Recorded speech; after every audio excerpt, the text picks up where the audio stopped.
എൻ്റെ പേര് അശോക. വയസ്സ് 75. കാഴ്ചക്കുറവ്, പിന്നെ ഞരമ്പിൽ ഒരു പ്രശ്നം ഉണ്ടായിരുന്നു. അതുമായിട്ടാണ് ഇവിടെ വന്നത്. വന്നപ്പോൾ 2 വരിയാണ് വായിച്ചത്. ഇപ്പോഴും 6 വരി വായിക്കാൻ സാധിക്കുന്നു. ഡോക്ടറെ കഴിവ് കൊണ്ടാണ് എനിക്ക് ഇത്രയും വായിക്കാൻ സാധിച്ചത്. അതിൽ ഞാൻ അഭിമാനിക്കുന്നു. ഡോക്ടർ നന്മയ്ക്ക് വേണ്ടി പ്രാർത്ഥിക്കുന്നു. എല്ലാം ഒരു കുഴപ്പവുമില്ല. എല്ലാം നല്ല രീതിയിലാണ് എല്ലാ കാര്യങ്ങളും പോണത്. വൈഫിൻ്റെ ചികിത്സയ്ക്ക് നമ്മൾ ആദ്യം പോയത് ഗവൺമെൻറ് ആയുർവേദ ഹോസ്പിറ്റലിൽ പോയിട്ടുണ്ടായിരുന്നു. അത് കഴിഞ്ഞിട്ട് പിന്നെ രണ്ടാമത് ചികിത്സയ്ക്ക് പോയത് ഇപ്പം ലേറ്റസ്റ്റ് പോയത് ഇവിടെ നമ്മളെ സ്ഥലത്തിൻ്റെ പേര് വട്ടപ്പാറ SCT ഹോസ്പിറ്റലിൽ പോയി. അത് കഴിഞ്ഞ് മറ്റേ ആയുർവേദത്തിൻ്റെ വലിയൊരു ഹോസ്പിറ്റലിൽ നമ്മൾ പോയല്ലേ, പങ്കജ കസ്തൂരിയിൽ. ലാസ്റ്റ് ഇയർ പങ്കജ കസ്തൂരിയിൽ പോയിരുന്നു.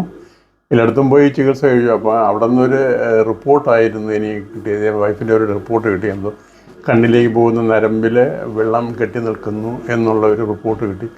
അതിനെ കൊണ്ടുവന്ന് SIT കൊണ്ട് കാണിക്കാൻ പറഞ്ഞു. SIT കൊണ്ട് ഡോക്ടറെ കാണിച്ചപ്പോൾ ഡോക്ടർ പറഞ്ഞു ഇതേമാതിരി ഒരു 6 ആഴ്ച ഒരു 6 മാസം ചികിത്സ ചെയ്തിട്ട് പിന്നെ നമുക്ക് ഫർദർ എന്താണ് ചെയ്യേണ്ടതെന്ന് നമുക്ക് പിന്നെ അതിനെപ്പറ്റി ആലോചിക്കാം. അങ്ങനെ ഇരിക്കുമ്പോഴാണ് ഞാൻ കേരളമതിൽ സാറിൻ്റെ ഒരു സാറിട്ടിരുന്ന ഒരു ഇത് കണ്ടു കിട്ടിയത്. അങ്ങനെ അത് വായിച്ചപ്പോൾ എനിക്ക് തോന്നി സാറ് വിചാരിച്ചാൽ ഇത് കാര്യം നടക്കും എന്നുള്ള ഒരു ആത്മവിശ്വാസം എൻ്റെ മനസ്സിൽ വന്നു.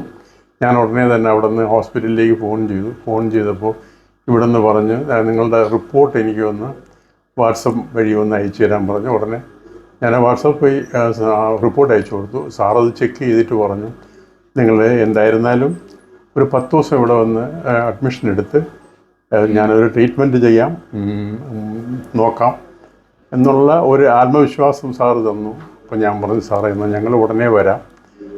ആദ്യം റൂമിൻ്റെ കാര്യത്തിലൊരു അവ്യക്തത ഉണ്ടായിരുന്നു. പക്ഷെ ഉടനെ തന്നെ റൂം കിട്ടി. റൂമിൽ എനിക്കാണെങ്കിൽ കാലിൻ്റെ ഇടത് മുട്ട് പ്രശ്നമുള്ള ആളാണ്. ഈ സ്റ്റെപ്പ് കയറാനൊന്നും പാടില്ലെന്നാലും നടക്കാൻ വയ്യ, ഇത്തിരി ബുദ്ധിമുട്ട്. എൻ്റെ ഏജ് ആണെങ്കിൽ 84 ആണിപ്പോൾ. 84 എൻ്റെ ഏജ്. പിന്നെ സാറിൻ്റെ അടുത്ത് വന്ന് കാര്യം പറഞ്ഞു. സാറ് എൻ്റെ കണ്ണ് നോക്കി. എന്നിട്ട് സാറ് എന്നോട് ഇന്നലെ പറഞ്ഞ് ഇനിയിപ്പം ഉടനെ ഒന്നും ചെയ്യണ്ട, കണ്ണിൻ്റെ കാഴ്ചകൾ 2 കണ്ണിന് വ്യത്യസ്തമായ കാഴ്ചയാണ്, അത് സാരമില്ല, ഒരു മാസം ഒരു വർഷം അങ്ങനെ പോട്ടെ, നമുക്ക് എന്തെങ്കിലും ചെയ്യണമെങ്കിൽ വലത് കണ്ണൂടെ വന്നിട്ട് കാറ്ററാക്സിൻ്റെ ഒരു ഓപ്പറേഷൻ ചെയ്യാം, ഇപ്പം പ്രശ്നമില്ല, പേപ്പറൊക്കെ വായിക്കുന്നുണ്ടെന്ന് പറഞ്ഞു. അങ്ങനെ സാറിൻ്റെ ട്രീറ്റ്മെൻറ്റ് ഞങ്ങൾക്ക് ഇന്നിവിടെ അവസാനിക്കുന്നത്. ഞങ്ങളിന്ന് നാട്ടിലേക്ക് പോവുകയാണ്. സാറിൽ നിന്ന് ഞങ്ങൾക്ക് കിട്ടിയ ട്രീറ്റ്മെൻറ്റും ഞങ്ങൾ സാറിനെ വളരെയധികം അപ്രിഷ്യേറ്റ് ചെയ്യുന്നുണ്ട്. അത് സന്തോഷമായിട്ടുള്ള, അതേപോലെ തന്നെ ഇവിടുത്തെ എല്ലാ സ്റ്റാഫും, ഡോക്ടേഴ്സ്, മറ്റ് സ്റ്റാഫുകൾ, ക്ലീൻ സ്റ്റാഫ് എല്ലാവരും ഞങ്ങളോട് വളരെ നല്ല രീതിയിലാണ് പെരുമാറിയതും. ഞങ്ങളും അവരോട് കൂടി അങ്ങനെ എല്ലാ രീതിയിലും ഹോസ്പിറ്റലിനും സാറിനും സാറിൻ്റെ കുടുംബത്തിനും എല്ലാവിധ ആശംസകളും നൽകുന്നു.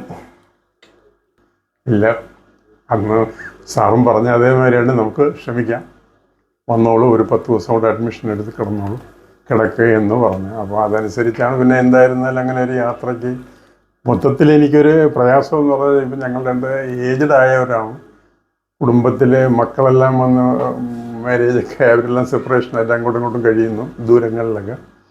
അപ്പോൾ അങ്ങനെ ഒരു പ്രയാസമുണ്ട്. പിന്നെ എന്നാലും വീട്ടിൽ പോയിട്ട് ഇനി കുറച്ച് ദിവസം കഴിഞ്ഞിട്ട് എൻ്റെ റിവ്യൂവിന് വേണ്ടി സാറിൻ്റെ അറിയിച്ചിട്ട് ഞങ്ങൾക്ക് ഒരു 2-3 മാസം ഗ്യാപ്പ് കിട്ടിയാലും ഞങ്ങൾ വരും. ഏതെങ്കിലും ഒരു മോൻ അടുത്ത് വന്നാലും ഞങ്ങൾ ഉടനെ ഇങ്ങോട്ട് പോരാം. ഡോക്ടർ ഞങ്ങൾക്ക് പറഞ്ഞു തന്നു ആയുർവേദം കൊണ്ട് ഒരുപാട് ഗുണമുണ്ടെന്ന്.